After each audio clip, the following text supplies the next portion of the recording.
आगे हम लोग देखते हैं पेप्टिक अल्सर में। हमने लास्ट वीडियो में देखा था कि पेप्टिक अल्सर को प्रोड्यूस करने के लिए कौन-कौन से कॉजेज़ होते हैं।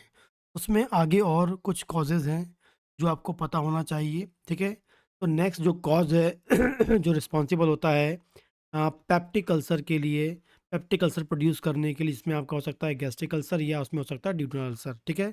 और फाइनली हमने बात की थी कि जब यहाँ पर लगातार एचसीएल का लेवल बढ़ा रहेगा, हाईली एसिडिक मीडियम होगा, तो ये रिस्पॉन्सिबल हो सकता है किसके लिए? गैस्ट्रिक अल्सर के लिए, ड्यूडेनल अल्सर के लिए। मेन कॉज़ हमने देखा था इसमें हेलिकोबैक्टर पाइलोरी। ठीक है, अदर कुछ इंपॉर्टेंट कॉज़ और इसमें है आपका एनसेड्स।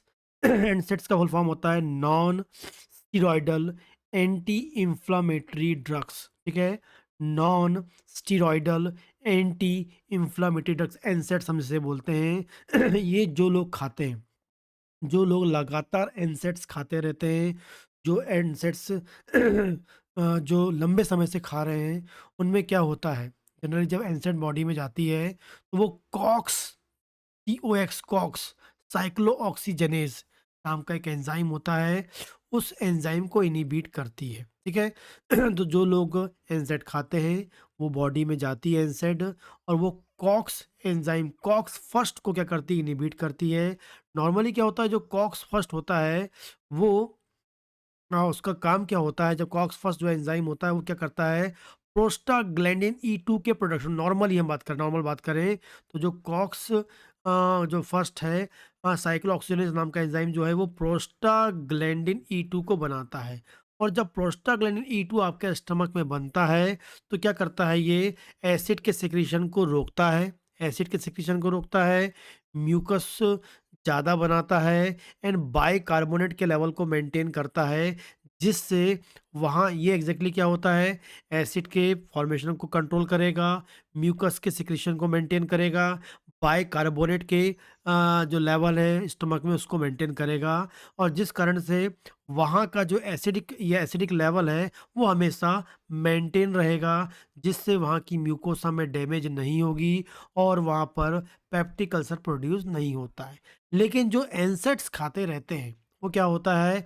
कॉक्स एंजाइम की एक्टिविटी को, कॉक्स फर्स्ट एंजाइम की, वेरी वेरी इंपॉर्टेंट याद रखना है, कॉक्स 2 होते हैं, इसमें कॉक्स 1 को इनहिबिट करता है, जिससे प्रोस्टाग्लैंडिन नहीं बनेगा। जब प्रोस्टाग्लैंडिन ई2 नहीं बनेगा, प्रोस्टाग्लैंडिन ई2 नहीं बनेगा, तो वहाँ पर जो एसिड को बनने के जो एसिड सिक्रीशन को जो एसिड सिक्रीशन को रोकने की जो प्रोसेस होती है, वो नहीं होगी, लगातार एसिड निकलता रहेगा, म्यूकस नहीं बन पाएगा, बाइकार्बोनेट लेवल प्रॉपर्ली मेंटेन नहीं होगा, जिस कारण से ये जब तीनों एसिड कम निकलता, म्यूकस अच्छा बनता, बाइकार्बोनेट अच्छा रहता, तो वहाँ पर जो एसिड लेवल है वो मेंटेन रहता। लेकिन पीजीई2 नहीं बनने के कारण वहाँ लगातार एसिड निकलता रहेगा, म्यूकस वहाँ पर नहीं होगा, बाइकार्बोनेट वहाँ पर आपको नहीं मिलेगा, जिस कारण से जिस कारण से क्या होगा, आपको फाइनली याद रखना है, वहाँ पर एसिडिक लेवल क्या हो जाएगा? बढ़ जाएगा, और जब एसिडिक लेवल बढ़ जाएगा,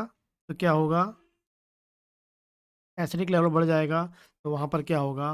पेप्टिक अल्सर होगा। ये आपको मैंने इसके पहले ऑलरेडी बता दिया, मतलब अल्सर प्रोड्यूस हो जाएगा, ठीक है? आगे बात करते हैं स्मोकिंग। जब स्मोकिंग भी एक इम्पॉर्टेंट कॉज़ है, जो लंबे समय से स्मोकिंग करते हैं, उनमें पेप्टिक अल्सर की संभावना होती है। स्मोकिंग करने से क्या होता है?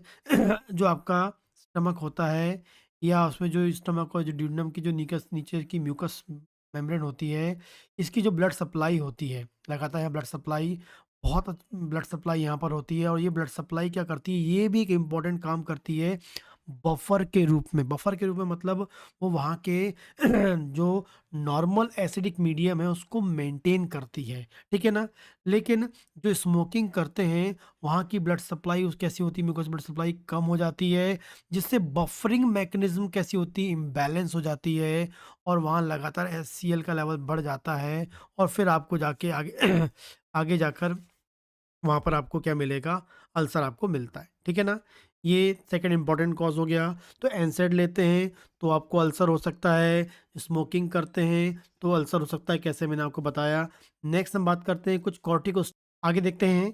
अनदर मोस्ट इम्पोर्टेंट कॉज़ होता है आपका कॉर्टिकोस्टेरॉइड्स। जो लोग लगातार कॉर्टिकोस्टेरॉइड खाते रहते हैं, या कॉर्टिकोस्टेरॉइड या स्टेरॉयडल ड्रग पे चलते हैं या उनको स्टेरॉइड ड्रग चल रही है कोई दूसरी डिजीज़ के कारण, तो उन लोगों में क्या होता है, ये एग्ज़ैक्टली स्टेरॉइड का काम क्या होता है, एंटी इम्यून फंक्शन। ये आपके इम्यून सिस्टम के फंक्शन को सप्रेस करती है, इम्यून सिस्टम के फंक्शन को दबा देती है। कॉर्टिकोस्टेरॉइड या स्टेरॉइडल कोई भी ड्रग आप लेते हैं, तो वो आपके बॉडी के इम्यून सिस्टम को सप्रेस कर देती है, उसके फंक्शन को कम कर देती है। और जब इम्यून सिस्टम का फंक्शन कम होता है, तो हीलिंग प्रोसेस कम हो जाती है और फाइनली जो आपको गैस्ट्राइटिस हुआ था, यदि आपको गैस्ट्राइटिस हुआ था, उसमें हीलिंग नहीं होगी और हीलिंग नहीं होगी तो कन्वर्ट काय में हो जाएगा, अल्सर में कन्वर्ट हो जाएगा। तो जो लोग कॉर्टिकोस्टेरॉइड लेते हैं, यदि उनको गैस्ट्राइटिस होता है और गैस्ट्राइटिस के दौरान यदि वो उनको स्टेरॉइडल ड्रग खा रहे हैं, तो स्टेरॉइडल ड्रग क्या करती है, इम्यून सिस्टम को को सप्रेस कर देगी, उसके फंक्शन को डिक्रीज़ कर देगी, जिस कारण से हीलिंग प्रोसेस रुक जाएगी या स्लो हो जाएगी और गैस्ट्रिक अल्सर सॉरी गैस्ट्राइटिस क्या में कन्वर्ट हो जाएगा, गैस्ट्रिक अल्सर में कन्वर्ट हो जाएगा। ठीक है? और साथ में इसमें एंटी इन्फ्लेमेटरी फंक्शन भी होता है। इसमें क्या होता है, एंटी इन्फ्लेमेटरी फंक्शन भी पाया जाता है, ये याद रखें आप। तो एंटी इन्फ्लेमेटरी फंक्शन जो होता है, ये क्या होता है, जब आपका स्टेरॉइड लेते हैं, तो ये जो स्टेरॉइडल ड्रग्स होती हैं, ये भी क्या करती हैं, मतलब कॉक्स एंजाइम या कॉक्स 1 को इनहिबिट करती हैं, जिससे प्रोस्टाग्लैंडिन ई 2 नहीं बन पाता है। मतलब कॉर्टिकोस्टेरॉइड 2 काम कर रही है, एक इम्यून सिस्टम को कभी कम कर रही है और जो दूसरा एक डिफेंस प्रोसेस हमारे मतलब अल्सर बनाने से रोकने के लिए हमारी बॉडी में डिफेंस प्रोसेस होती है, वो किसके द्वारा होती है, कॉक्स एंजाइम प्रोस्टाग्लैंडिन ई 2 के द्वारा होती है।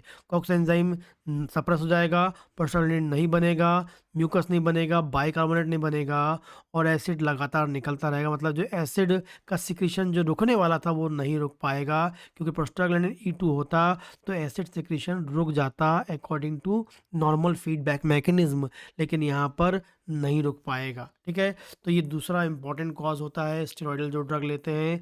आगे हम बात करते हैं, अदर फैक्टर्स की बात करते हैं, जिसमें अल्कोहलिक सिरोसिस होता है, वो भी पेप्टिक अल्सर प्रोड्यूस कर सकता है। सीओपीडी जो होता है, वो उसमें भी प्रॉपर्ली आपको ऑक्सीजन की सप्लाई बॉडी में नहीं होती, क्योंकि आपका लंग्स में प्रॉब्लम होती है। सीआरएफ जो होता है, उसमें आपको मिल सकता है। हाइपर पैराथायरॉयडिज्म होता है, वहाँ पर आपको मिल सकता है। एंड हाइपर कैल्सीमिया जो है, वो भी रिस्पॉन्सिबल होता है गैस्ट्रिन के सिक्रीशन। गैस्ट्रिन बढ़ेगा तो एचसीएल बढ़ेगा। मैंने आपको बताया था कि जो गैस्ट्रिन होता है वो डायरेक्टली क्या करता है, पैराइटल सेल्स की फंक्शनिंग को बढ़ाता है। पैराइटल सेल्स की फंक्शनिंग बढ़ेगी तो एचसीएल बढ़ता है। तो अल्कोहलिक सिरोसिस हो गया, सीओपीडी हो गया, क्रोनिक रीनल फेल सीआरएफ हो गया, क्रोनिक रीनल फेल्योर हो गया, हाइपर पैराथायरॉयडिज्म हो गया एंड हाइपर कैल्सीमिया हो गया। ये सब के सब रिस्पॉन्सिबल होते हैं किसके लिए, पेप्टिक अल्सर के लिए। ये आपको याद रखना है। क्वेश्चन आता है हाइपर कैलीमिया वाला भी कभी आ जाता है कॉम्पिटिटिव एग्जाम में। ठीक है?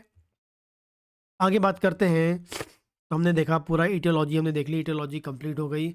आगे हम देखते हैं बहुत ही इंपॉर्टेंट जो चीज़ है देखने वाले हम लोग, मॉर्फोलॉजी। ठीक है ना?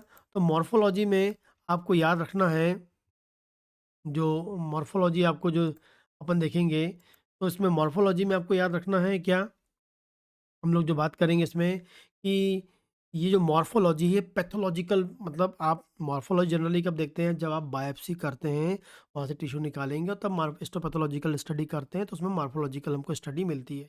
लेकिन हम जो यहाँ टॉपिक कवर कर रहे हैं वो आपके पैथोलॉजी के पॉइंट ऑफ व्यू से भी कर रहे हैं, सर्जिकल पॉइंट ऑफ व्यू से भी कर रहे हैं एंड प्रैक्टिस ऑफ मेडिसिन के व्यू से भी कर रहे हैं। तो ये जो मॉर्फोलॉजिकल व्यू आएगा या मॉर्फोलॉजिकल जो चेंजेस हैं, ये आपको लिखना है। पैथोलॉजी में आएगा तो ये पैथोलॉजी में यहाँ तक आपको लिखना पड़ेगा, ठीक है ना? लेकिन जब प्रैक्टिस ऑफ मेडिसिन में आएगा तो ये मॉर्फोलॉजी को आप, जब इन्वेस्टिगेशन वाला पार्ट आता है जिसमें हम बायोप्सी करेंगे, वहाँ पर आपको लिखना होता है, ठीक है ना? तो पैथोलॉजी में तो आपको सिर्फ मॉर्फोलॉजी तक लिखना पड़ेगा, ठीक है? तो मॉर्फोलॉजी में हम लोग देखते हैं कि पहली जब बात करेंगे कि जो पेप्टिक अल्सर होता है 4 टाइम मोर कॉमन हमको कहाँ मिलता है, इन प्रॉक्सिमल ड्यूडनम देन स्टमक, ठीक है ना? 4 टाइम कैसा होता है, आपको कहाँ मिलता है, ड्यूडनम में मिलता है स्टमक की तुलना में। जो पेप्टिक अल्सर की हम बात करेंगे, इसके पहले भी ऊपर बता चुका हूँ, 4 टाइम आपको ज़्यादा मिलेगा कहाँ पर, ड्यूडनम में, कंपेरेटिव स्टमक। ये एक कॉम्पिटिटिव एग्जाम का क्वेश्चन आपका आता है। आगे हम बात करेंगे, जो ड्यूडनम है वो आपको याद रखना है within few centimetres of. कैसे होते हैं? जो इसका साइज होता है जो ड्यूडेनल अल्सर का, फ्यू सेंटीमीटर्स का होता है। और कहाँ आपको मिलता है? आपको पाइलोरिक वॉल पे मिलता है। यूजुअली कहाँ मिलेगा? फ्यू सेंटीमीटर, कुछ सेंटीमीटर्स के अल्सर होंगे। पहली इंपॉर्टेंट चीज होती है, कहाँ मिलेंगे? पाइलोरिक वॉल पे मिलेंगे एंड एंटीरियर ड्यूडनल वॉल पे मिलेंगे। आपको याद रखना है ड्यूडनल अल्सर जो है वो, जब माइक्रोस्कोप हम हिस्टोपैथोलॉजी में देखते हैं या एंडोस्कोपी में देखते हैं तो कैसे दिखता है? छोटे, मतलब फ्यू सेंटीमीटर वाले होंगे, पाइलोरिक वॉल पे आपको मिलेंगे, ठीक है? या पाइलोरिक वॉल पे मिलेंगे एंड अगली बात करेंगे एंटीरियर ड्यूडनल वॉल पे आपको ये मिलेंगे, ठीक है ना? आगे बात करते हैं कि गैस्ट्रिक अल्सर जो है ने आपको कहाँ मिलेंगे? नियर बॉडी ऑफ स्टमक और एंट्रम पार्ट ऑफ स्टमक में मिलेंगे। आपको कहाँ मिलता है ये? बॉडी पार्ट में मिलेगा एंड कहाँ मिलेगा आपको? एंट्रम पार्ट में आपको मिलता है गैस्ट्रिक अल्सर। आपको याद रखना है, ठीक है ना? तो ये कुछ मॉर्फोलॉजी